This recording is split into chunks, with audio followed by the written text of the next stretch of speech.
روایت ہے کہ سلمان رضی اللہ تعالی عنہ حاضر ہوئے اور ان کے چہرے کے اوپر کوئی ایسے آثار تھے کہ جس طرح بہت بڑی پریشانی ہو. تو ان کو کہا کہ تمہارا جو دکھ ہے وہ اس کو کہو جو دکھ کا مداوع کر سکتا ہے، غم اسے کہو جو غم خوار ہو، جو غم خوار ہی نہ ہو اسے غم کہنے کا فائدہ. تو صبر کے دامن کو تھامو، ایک تو تلقین یہ کی گئی، اور دوسرا کہا والصلاۃ، اور نماز کے ساتھ اللہ سے مدد طلب کرو. حضور علیہ السلام جب بھی کسی مشکل میں مبتلا ہوتے تو حضور نماز کے لیے کھڑے ہو جاتے، اور میں نے خود کئی مرتبہ تجربہ کیا ہے، جب کوئی تکلیف پیدا ہو تو آپ نماز پہ کھڑے ہو جائیں، تکلیف میں تخفیف پیدا ہو جاتی ہے. اور بدر سے سخت دن کیا ہو سکتا تھا جب کافر پورے لاؤ لشکر کے ساتھ آ گئے، اور حضور کے لیے عریش ایک چھپر بنا دیا گیا، اور آقا کہیں وہاں مصلی بچھائے ہیں اور رب کے حضور کھڑے ہیں.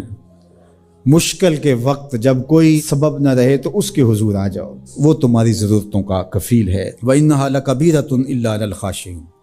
اور یہ بہت بھاری ہے نماز پڑھنا اور صبر کرنا، لیکن جو اللہ کا خوف سینے میں پالنے والے لوگ ہیں، رکھنے والے لوگ ہیں، ان کے لیے مشکل نہیں ہے. بچے کو صبح اٹھائیں آپ نماز کے لیے تو وہ اٹھتا ہی نہیں ہے، بار بار کہہ کے اس کو اٹھانا پڑتا ہے. اور اس نے سوات کی سیر کے لیے جانا ہو اور دوستوں کو ٹائم دیا ہو، تہجد کے وقت ہی تیار ہو کے بیٹھ جاتا ہے. اس کا مطلب ہے کہ اس کو نماز کا شوق نہیں ہے، اس کا شوق تھا. جس کا شوق تھا اس کے لیے اٹھنا بھاری نہ ہوا. میرے والد گرامی سے کسی نے کہا جی جاگ نہیں آتی، تو فرمانے لگے صبح منڈی جانا ہو تو جاگ آ جاتی ہے، کچہریوں میں تاریخ ہو تو یاد آ جاتی ہے.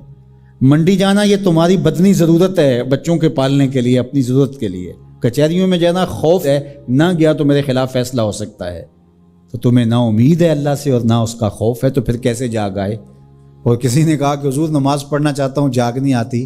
اللہ اکبر، کہنے لگے ارادہ اگر پکا ہو تو نیند نہیں آتی، بار بار اٹھ کے ٹائم دیکھتے ہیں وقت تو نہ گزر جائے.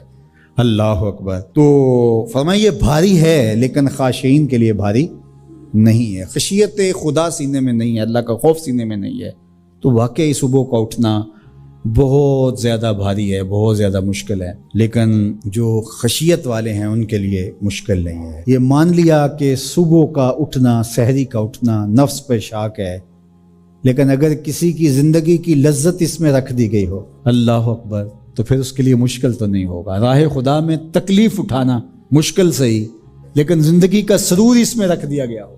وہ مزہ دیا تڑپ نے میری آرزو ہے یا رب، میرے دونوں پہلوؤں میں دل بے قرار ہوتا. بعض اوقات لوگ خامخواہ بے چین ہوتے کہ میں کوئی پوچھے تمہیں کیا ہے، چہرے کے اوپر جو ہے وہ خشونت سجائے، چہرے کے اوپر جو ہے وہ اداسی سجائے. آپ کو صدمہ پہنچے تو بعض کا ٹھیک ہے، انسان بے بس ہو جاتا ہے، اس کے چہرے بشرے سے اس کا ظہور بھی ہوتا ہے. لیکن کچھ ایسی چیزیں جو چھپائی جا سکتی ہیں اس کو چھپائیں. ہنس کے پی جا تلخی ایام کو ناصر، غم کے سہنے میں بھی قدرت نے مزہ رکھا ہے.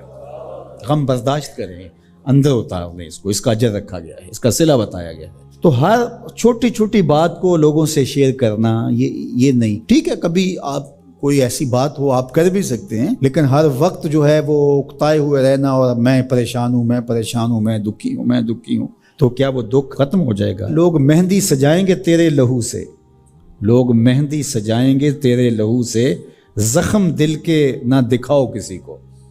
لوگ تو اس سے طرح مذاق بھی اڑائیں گے، اور جب تم ہنستے ہو تو زمانہ تمہارے ساتھ ہنستا ہے، اور جب تم روتے ہو تو زمانہ تمہارے ساتھ نہیں روتا.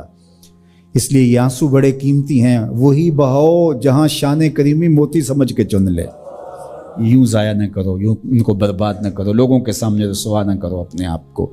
انسان کو دکھ بھی آتے ہیں، بیماریاں بھی آتی ہیں، اپنوں بیگانوں کی طرف سے اس کو تلخیوں کا بھی سامنا کرنا پڑتا ہے. تو اس موقع پر آپ کی زبان کوئی ایسا جملہ نہ کہے جو اللہ کی ناراضگی کا سبب ہو. غم تو پہنچتا ہے اور غم سے انسان متاثر بھی ہوتا ہے. یہ تو نہیں ہے کہ تکلیف پہنچے. غالب نے کہا تھا روئیں گے ہم ہزار بار کوئی ہمیں ستائے کیوں. تو جب سینے میں دل ہے تو کوئی دکھ دے گا تو دکھی ہوگا، دل بے چین ہوگا. تو فرمایا کہ جب تکلیف پہنچے تو مدد کس سے طلب کرو؟ صبر سے، کہ اللہ مجھے توفیق صبر